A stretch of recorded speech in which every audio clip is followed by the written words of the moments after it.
आइए समझते हैं स्वामी विवेकानंद के नव वेदांत को, यानी एक प्राचीन दर्शन का शक्तिशाली नया रूप। तो सवाल यह है कि क्या कोई प्राचीन दर्शन आज की जिंदगी में काम आ सकता है? इसी सवाल से नव वेदांत का जन्म हुआ। देखिए, वेदांत का मूल विचार है एकता का दर्शन, मतलब ये पूरा ब्रह्मांड असल में एक ही है। अब आते हैं स्वामी विवेकानंद। उन्होंने इस परंपरा को सिर्फ दोहराया नहीं, बल्कि आज के लिए ट्रांसफॉर्म कर दिया। तो उनके इस नजरिए को नव वेदांत क्यों कहते हैं?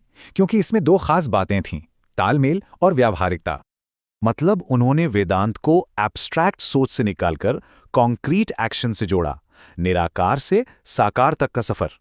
उन्होंने द्वैत और अद्वैत जैसे विरोधी लगने वाले विचारों को मिला दिया। कहा, ये अलग अलग मंजिलें नहीं, एक ही रास्ते के पड़ाव हैं।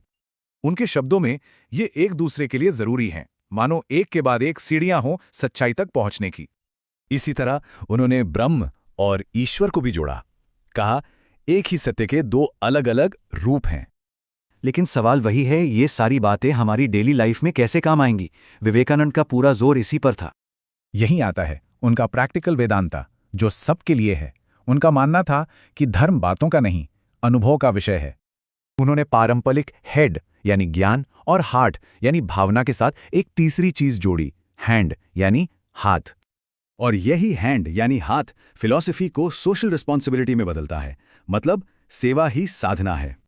इसके पीछे सोच बहुत गहरी है, वननेस इन एक्शन। अगर सब एक हैं तो दूसरों की सेवा अपनी ही सेवा है।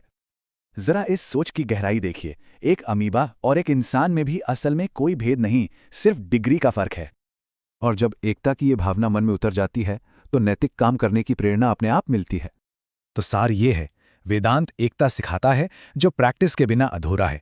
इसे जीवन में उतारना ही लक्ष्य है।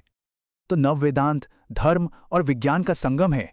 ये पर्सनल ग्रोथ और सोशल कमिटमेंट को एक साथ साधता है। विवेकानंद का दर्शन एक सवाल छोड़ जाता है, अगर सब में सिर्फ डिग्री का फर्क है तो हमारे रोज के काम कैसे बदलेंगे?